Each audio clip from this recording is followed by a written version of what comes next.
Hi, everyone, and welcome to today's episode of the E.N.G. Media Podcast. We have a very exciting guest, Tad with Command. For those of you just joining the podcast, I am Christian Gannon, the co-founder of E.N.G. Media, and we specialize in helping software and tech companies scale their revenue. So if you want to learn how to take your software or tech business to the next level, make sure to stick around. So let's get right into it. I understand Command specializes in helping businesses accelerate their digital transformation through expert consulting in AI, automation, data, and software development. You partner with clients to strategically design and implement technologies, from prototyping to full-scale development, ensuring solutions are scalable, data-driven, and tightly aligned with business goals. Whether you're modernizing legacy systems, launching data platforms, or building AI tools, you bring both technical depth and digital strategy insight into drive real impact. Can you share more about your business, the services you offer, and your role within it? Absolutely. So we've been in business for 8 years, and it's been primarily a solopreneurship, and we've generated over 400K in revenue over those 8 years. So, doing about 50, a little over 50 per year. Looking to grow, obviously, but it's been a labor of love. And so we've come up with a pretty clever array of tools, or I could say combination of tools that can almost automate completely a company's organic social media strategy. So I can get into a little bit about that, but that's pretty much what we're leading with at the current moment. But we've done an array of things over the years. The market is constantly changing. So you're going to have to reinvent yourself in this industry, as you know, every maybe like 2 or 3 or 4 years. It's kind of like the name of the game. But anyhow, we've done mobile development with React Native. The biggest client that we've had was Carnival Cruise Lines. We worked with Carnival for about 2.5 years, doing React development as well. We build in-house tools, dashboards, productivity tools. We set up CI/CD automations. So it's been an array of stuff, but I'll leave it there. And yeah. Thank you so much for sharing. And how did the idea for Command come about? What gap in the market were you really trying to solve when you first built it out? Absolutely. So I started Command Labs in response to, I guess, call for help. I don't know if that's the right way to say it, but from a neighbor. So I had a neighbor who was looking to build an MVP, and I was luckily, you know, offered this opportunity, and he offered about 70K. I should say, to be accurate, it was a friend of my neighbor's, but I'm simplifying the story a little bit. But anyhow, a friend of my neighbor's was looking to have somebody build him an MVP, and it came my way. We had a meeting, and sometimes you meet somebody, you just hit it off right away. It's pretty simple, right? You keep it simple. So I was offered a 70K contract to build out that MVP over the next year. This is 2017, so this is, pre AI generation tool. So things took a little longer back then. But anyhow, and that's what kind of prompted me to incorporate the company. So my dad comes from an entrepreneurial background. He's also a solopreneur of sorts. He's an artist. It's a little bit of a different industry, but from a high level, there's a lot of similarities. But anyhow, he connected with, I should say, excuse me, my dad. Well, I asked my dad, well, should I create a company? Like, what should I do? And then it's like, yeah, 70K is like, that's enough money to create a company, right? You don't want that paid directly to you in case there's any issues. So my dad put me in contact with his accountant, and that's still the accountant I use today, Guy Sperduto. Shout out to him. And, that was the beginning, pretty simple story. That's awesome. Thank you so much for sharing. And Yeah. I think that's an awesome story to start with demand before the product, right? I think that's what almost every entrepreneur would want if they started their company and already had customers, right? Um, Whew. Yeah. I mean, I guess I got lucky, like, I got a little of a jump start, but the market was a lot different back then. I mean, this is like mhm, prior to all of the boot camp waves. 2017 was probably just when it was coming in, and then you had like mhm. probably a generation that at this point, due to the dynamics of the market, like somewhat of like a potential oversupply of software engineers. Depends on how you want to look at it, but we're seeing some layoffs now. I don't know if that's just regular correction, because the market in general, when you zoom out, it's just going in constant waves, right? Nothing's ever good or 100%. bad. It's just always going like this, right? Mhm.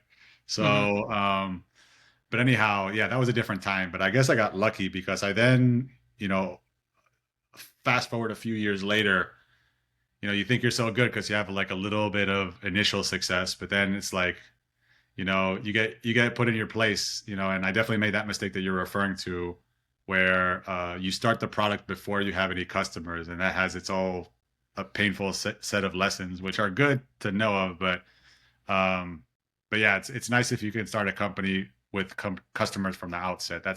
I think that's the right way to do it in retrospect. Unless you have a very very like strong vision that's gonna every story is different, so I don't want to overgeneralize, but I would say it's much easier to start a company if you start with customers from the get go, right?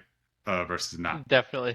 Yeah, yeah. 100%. And I know you were mentioning some of the trends that were happening early on in 2017 when you started the company. What are some of the trends that you're seeing right now, maybe in the custom software space? Yeah, agents are huge. So pretty much one of the things I'm doing at the moment too. Another offering that we have is we do AI Masterclasses here in Miami once a month where we charge.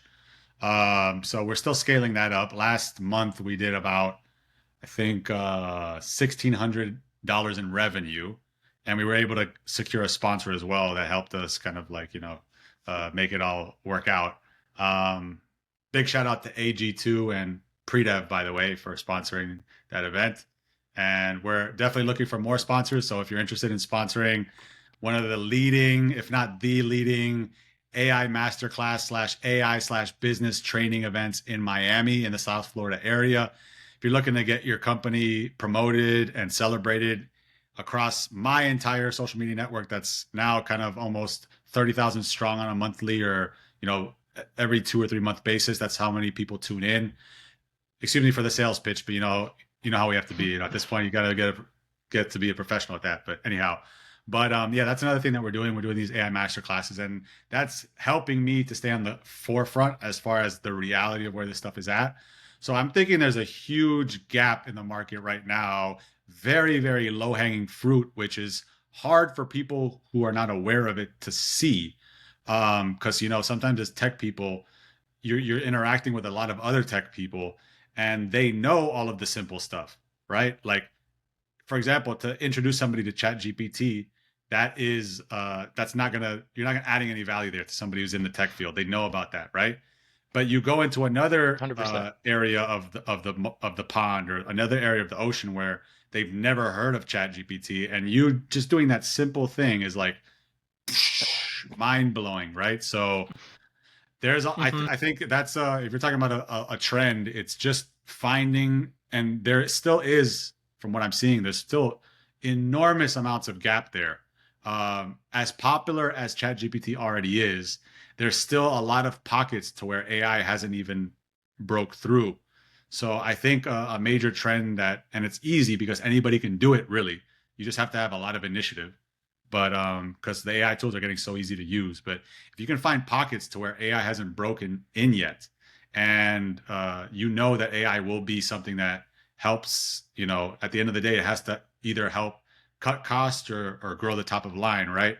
So if you can be the point of contact that bridges that gap, you can make some money. You're not talking to somebody who's a millionaire. I'm here in solopreneurship. I'm trying to figure that puzzle out as far as scaling to that level of revenue for my business. But you definitely can make some money by just being that simple connector of the AI world to areas in the economy that haven't yet been touched by it. So that's a big trend. And then another thing is definitely agents that I'm seeing. So the general trend is, there's departments in companies that 5, 10, 15, 20 years ago and plus were, were needed to be staffed by 5, 10, 15, 20 humans.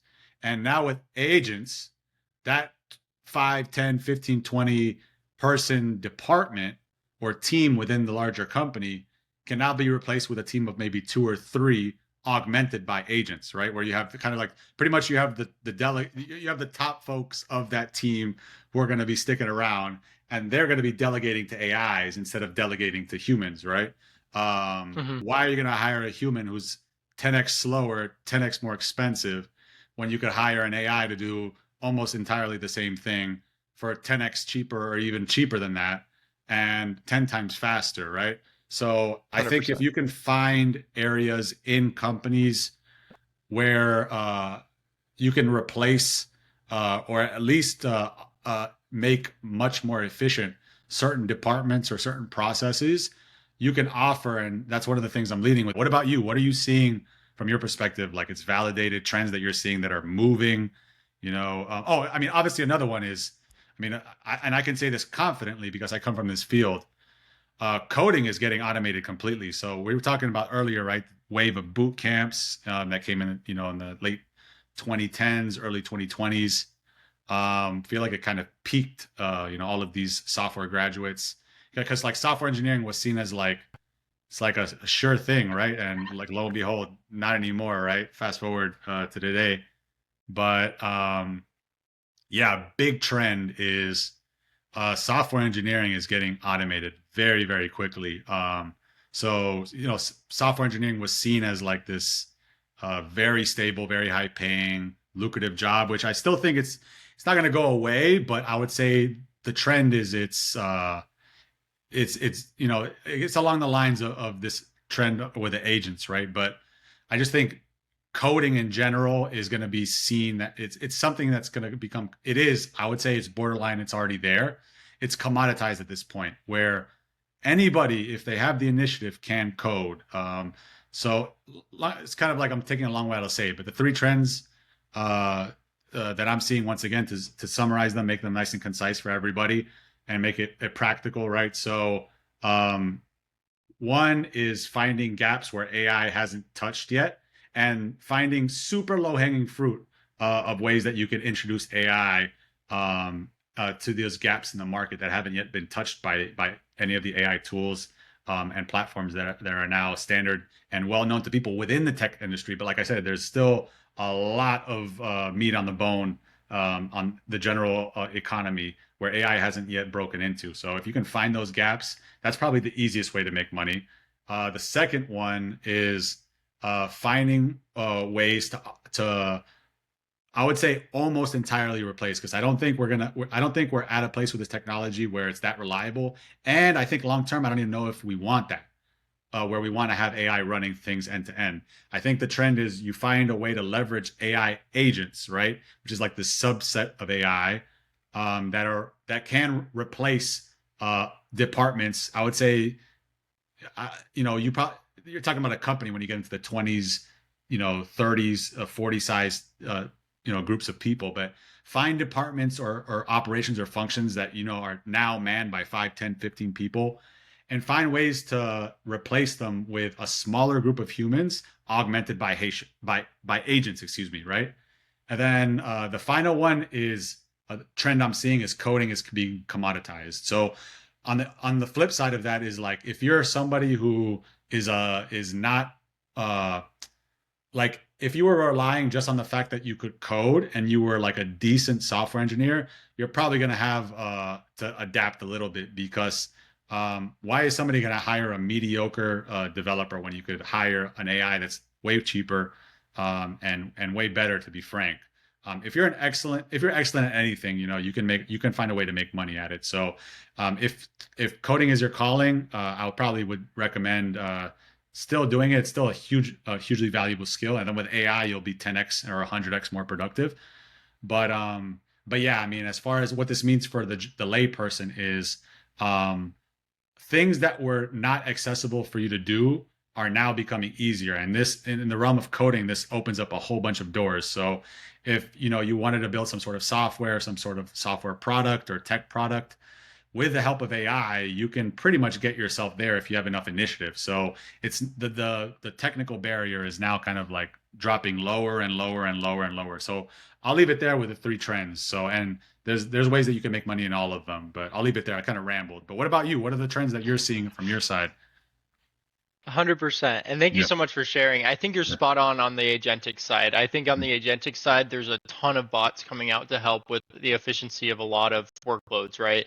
I think the main thing right now that I'm seeing in my space and through the network and through the podcast is mainly that people can't choose. There's so many options now that maybe multiple companies are tackling the same issue. So it's hard to choose, okay, what platform do I use? So like in my example, like we're looking for an AI SDR to do cold calling and things like that, but I have 25 options. How do I choose, right? So that's like one of those kind of spaces where if someone comes out, and I know there's a couple companies working on it right now to help you or consult you in choosing the best one that works for you and really understands it, especially for people outside of tech. That's a huge trend, and I see a gap in the market in the sense of someone that's a huge ability to make money if you can consult on those kinds of things. And then the second, I did want to talk about the low code and no code systems. I mean, that is something that is huge that's coming out. And I don't have a coding background. I have taken certifications and I can code to the best of my ability and get what I need to get done coding wise. But I'm a day trader at heart. I day trade in the morning before I run the business, and that's how I really like enjoy my mornings. But I was able to code through AI and some of these agentic bots, some of the like an automation for some of these charts and some of these trades and placing and automating. And someone that's outside of code, as long as you know the industry or what you're trying to code, you can do it. Like it might take some time, it might be more time consuming than someone that's like that speaks the language, but you're definitely able to do it. And I'm glad you mentioned that because I think that goes across industries, not just finance or marketing or anything like that. If you have a drive or you want to automate something, if you go into chat, it'll tell you how to do it and you can go do it. It's going to be time consuming and it might be a little bit foreign at first. But I think that's a huge trend. And that's not to say too, on the other half of that, that coding is extinct or that it's going extinct. I think there's always going to be a place for coding, especially in custom solutions. But on the other half of that too, then I talked with a guy named Brian from Iterate AI, and I'm really excited to release that podcast here in a little bit too. But he created a platform that creates agentic AI bots in an hour and a half. So you tell it what you need, it does all the testing, it does all the back-end development, and then you can deploy that bot live in an hour and a half. And his reference was, I can go put on Netflix for an hour and a half, and it already has the whole thing built out, which is something crazy to think about, especially if you've been in software and tech for a long time, that's something that's unheard of, right? People are just figuring out how to use the agentic box, and this is already coding everything for them. But that's kind of the trends that I'm seeing. And maybe correct me if you're hearing anything different on some of those things. Yeah, no, I think that's the now, right? I mean, obviously, I mean, I'm sure there's way more. But yeah, I mean, I think that's another one that's a great point. As far as if you can, I guess maybe like to some overlap with the first trend that I kind of highlighted, where finding gaps in the market where the AI hasn't yet broken through yet. So yeah, and I think you're giving people another option as far as how to monetize that, or at least maybe you're giving the best option, which is start consulting people, like just learn a little bit more about them. And it's such low hanging fruit. I mean, you could do 1 day of research and call yourself a consultant. And then, I mean, now, I mean, now that I've struggled over business for these past few years, like you just got to pick up the phone and call people. And it's like, you think that might be ICP for what you're offering, but it's like the fruit is, the fruit is so low, the hanging fruit is so low where, that's literally how fast you can start getting going with this stuff. And obviously that stuff will eventually be saturated out and then you'll have to learn the next thing. But yeah, anyhow, I would say that's a great way to structure like a little business as a some person who's looking to jump into this wave that we're currently experiencing. So yeah, set yourself up. I mean, you probably have to brand yourself on a couple of social media accounts and position yourself as like obviously you want to pick a niche because it's hard to be good at everything.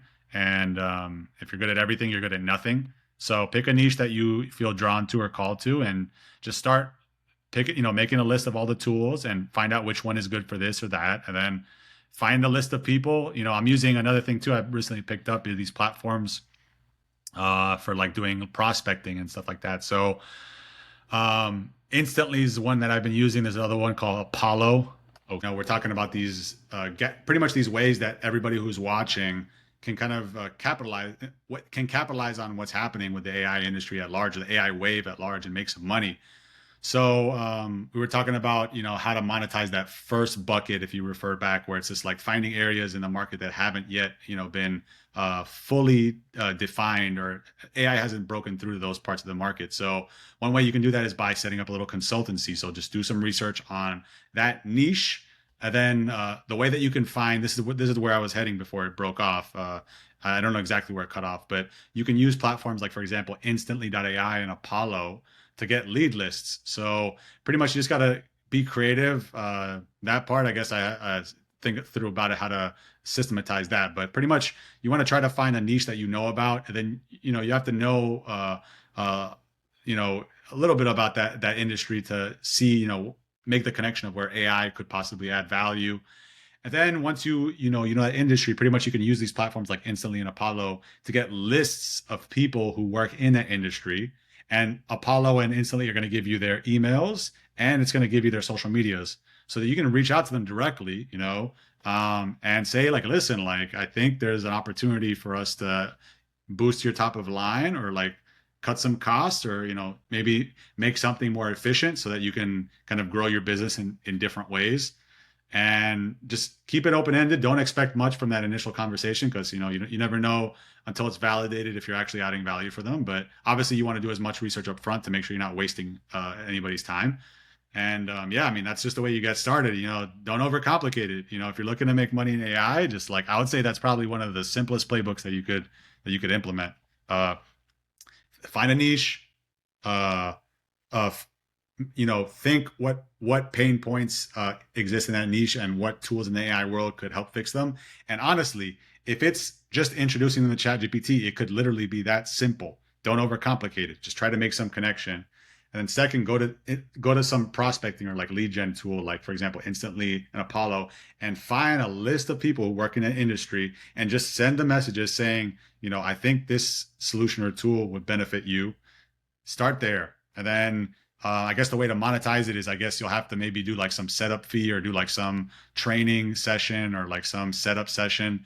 What would be the way that you would? That's a good question for you to kind of chime in here. How would you structure the business model? Would you charge like per hour, or like would you charge them for like a session to teach them about the tool? Like, would you set it up for them? Like, what's the way that you would structure the business model?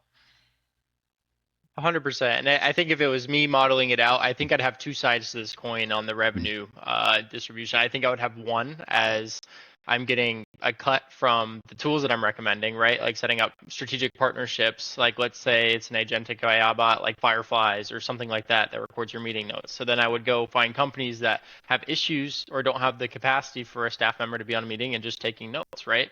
And so then I would kind of connect the two, get a cut from that agentic bot for giving them the referral. But then also on the flip side, I think it would be kind of like consultancy. So maybe charging an hourly, or maybe you do the implementation. I think done for you services are huge.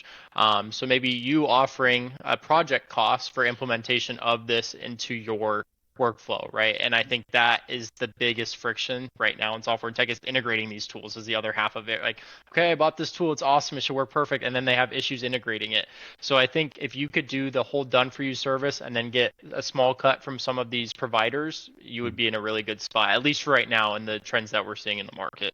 Yeah. And then another, this is another big dime right here. So, and if that wasn't enough for you, I mean, we're just giving you like a way that anybody, like, there's literally no excuse for you not to about at least be out here trying. I mean, obviously, sometimes it's not as easy as Right. usually if it's not working, it's because you're offering something that's not valuable. You got to look in the mirror, right? But but yeah, the playbook is super simple. And then another big thing, which now I'm tapping into more, is like do things for free initially. What I mean by that is get a testimonial out of it, right? So if you find somebody who's going to benefit from the product, like, like the early people that where you're reaching out doing this playbook, like you getting a testimonial from them and them being able to say this shit works, right? That will get you 10 other clients, right? So don't 100%. don't be stubborn trying to not work for free initially. And then the reality of how it works is, if your stuff is really valuable, what you're positioning and presenting is really, really valuable, the market will, because what's going to happen is it's going to be so in demand, people are going to want it. People are going to be paying you not because they want to pay you. They're going to be paying you to get on the phone and not be elsewhere with your attention, right? So people pay you to do other things, not because they want to pay you to do something, right? So I would say just Right. that's another big way that you can speed up uh, uh, your validation process, is get a testimonial out of it. Actually test it out with somebody who's an ICP, uh, if they're not open to paying for it, it's just like, okay, I'll do it for free. But why are you doing it for free? Because we want to see if this actually works, right? It's not because you're being like a good goody two shoes and you're like, you work for free. Right. No, it's because you want to speed yourself up to the point of whether you know if it's valuable or not. And once you know it's valuable, then you can lean in a little bit more and scale it out. And then you'll have a lot more confidence when you're pitching to people. And also you'll know more nuances as far as exactly who you need to talk to when you're moving forward. So when you're reaching out to people, you're going to be more accurate with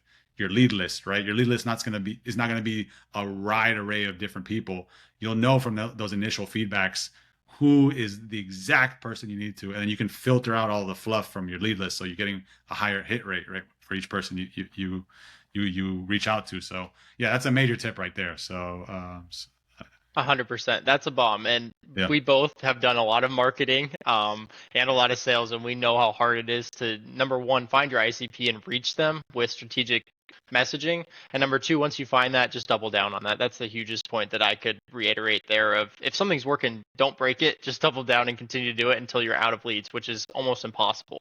But kind of switching a little bit, when you think about success today, what metrics really matter to you and your team? It's kind of just like to be really fully energized in every domain of life. Like when you wake up, it's like you're just firing on all cylinders. It's not like you wake up and you're like drudging. It's like, fuck this shit. Like, I hate this. Like there's none of that. And you're performing at a high level and you feel really good in your body. Like there's just no pain, and then also it's just like a sense of balance, where you're enjoying, like, you're not on the computer. I mean, even though, like, when you get to work, it's just like, you got to put in the work. Like, that's just the reality of what it is. Like, if the work demands you to do XYZ thing, there's no way around that, So, not to shun the work, but I'm saying, also you got to, have like healthy body, healthy, you got to be just healthy on a number of fronts. So, and then that's personal success to me.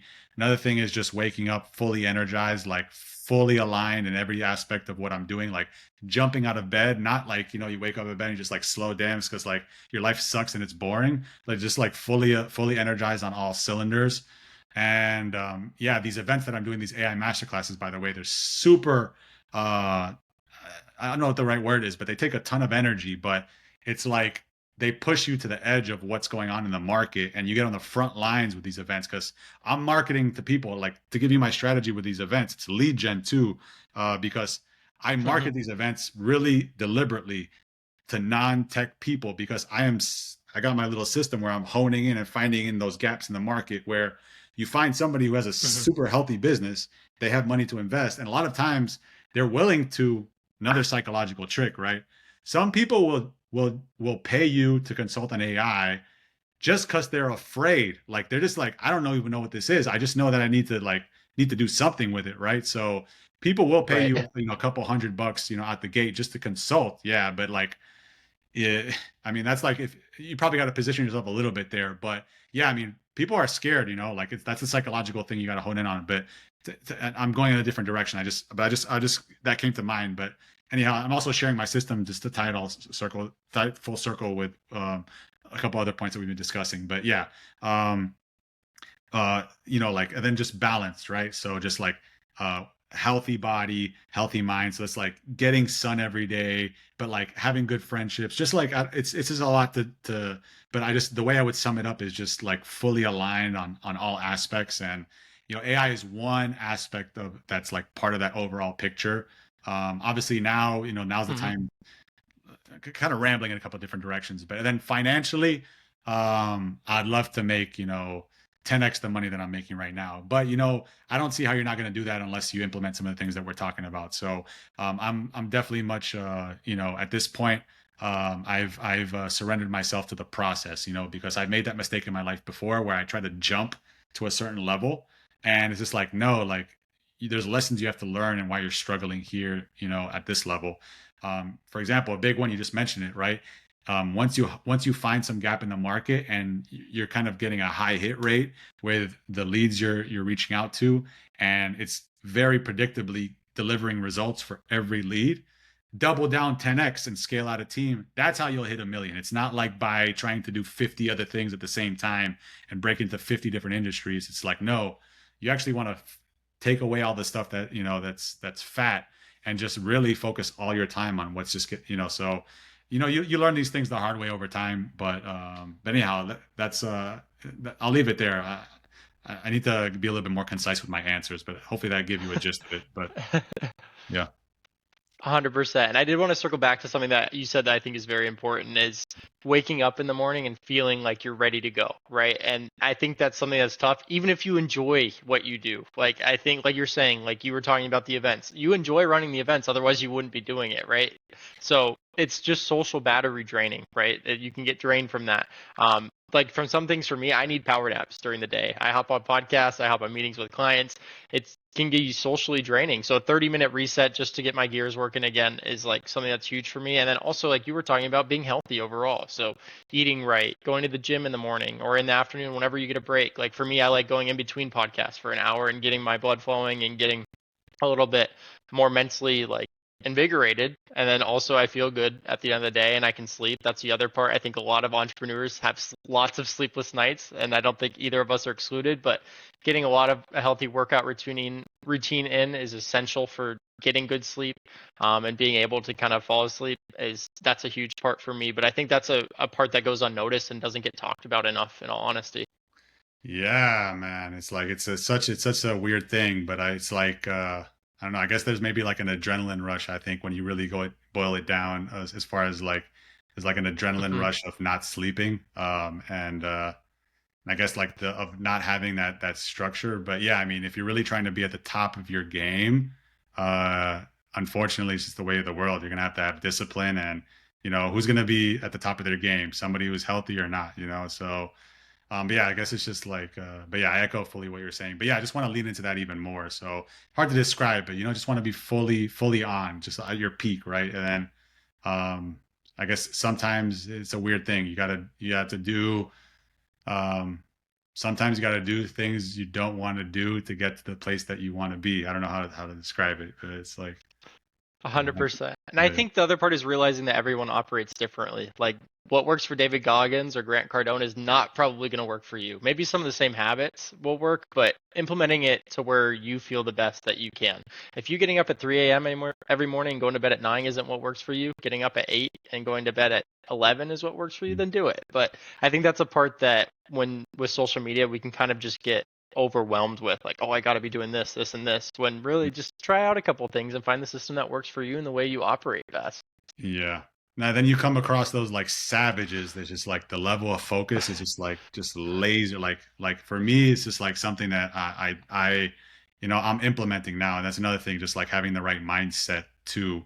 Damn, I never realized how important that is. But it's like you're literally like reinforcing certain things with what you say. So, but like not wasting any time. Like like no every Hmm. single second or minute is like it has some sort of direction to it where it's just like like no wasted time doom scrolling.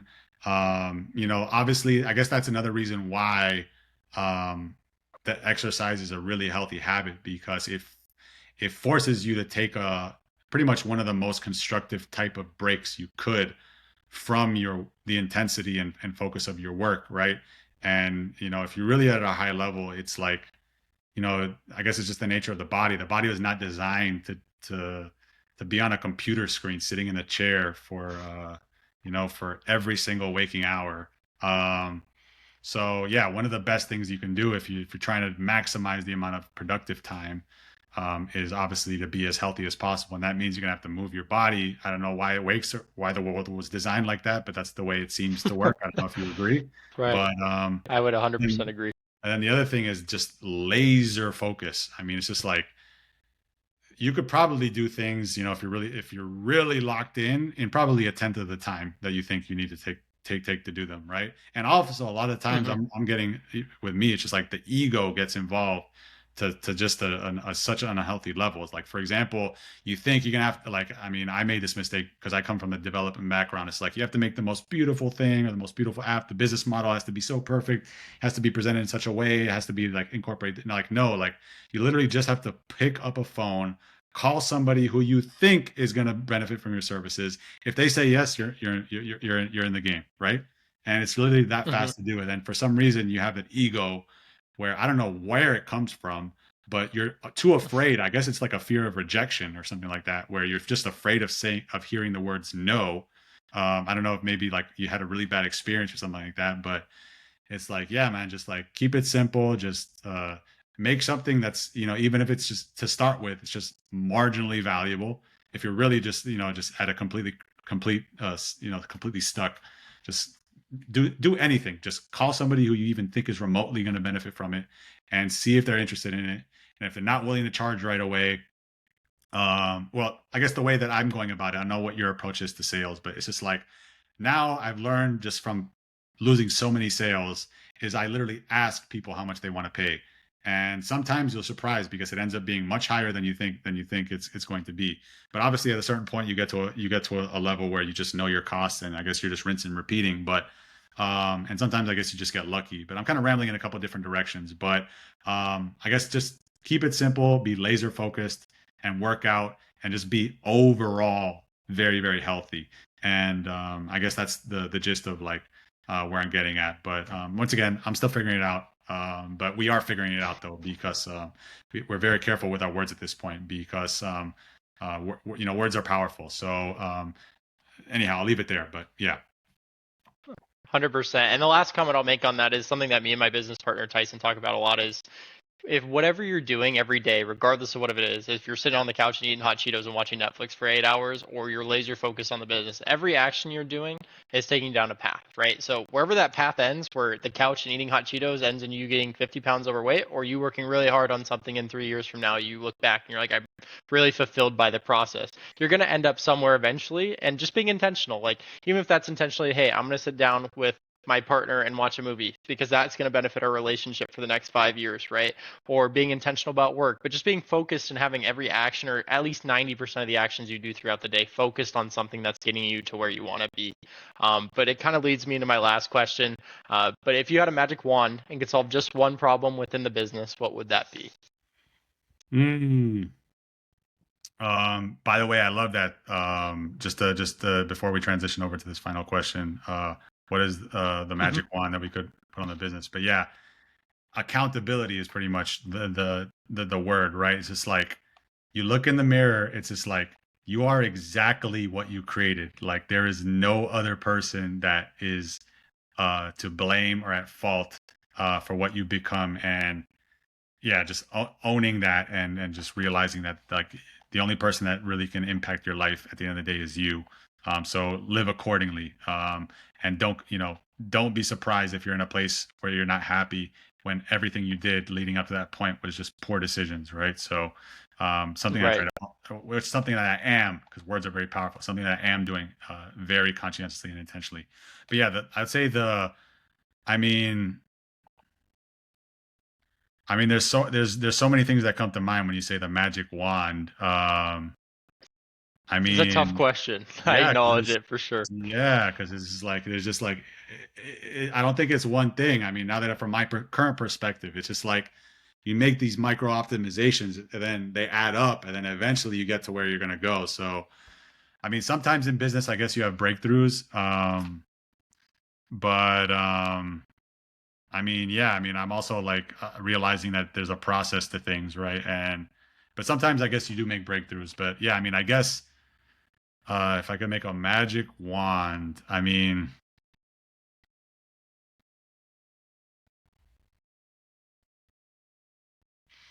probably want just like a bigger team, and a more, I guess. But then again, this goes back to looking in the mirror. But I just want to structure my business so it runs itself more instead of me being so actively in it. You know what I mean? Like that would pretty much what I would be summing it into. Like that would mean more time for. But then you got to be careful because you don't get lazy, right? Because with the more time Right. you have to then do higher leverage things, so the stakes go even higher, right? So you don't want to get lazy and, like I said, spend all your time eating free Cheetos and then you take a step back, right? So, but I made that mistake in the past. But in the sense that you didn't realize the level of privilege that you had and how strong of a position you were in, and to capitalize it even more, what you do is you get complacent and stay where you're at. So, but yeah, I would sum it up there. I would just find ways to take myself out of the business so that it functions on its own, right? So that's less dependent on me, Mm-hmm. but also being very intentional that means that I have to then go do even more valuable things, not coast. You know what I mean? So Right. yeah, yeah, yeah, 100%. yeah. I think that's a great answer. And if people want to connect with you, Tad, or learn more about what Command is doing, and I know you have another company too, where could they go and how could they connect? Yeah, yeah. So go to cmdlabs.io and we have links to our social accounts on that website. Definitely give us a follow, a subscribe. We have a very active YouTube.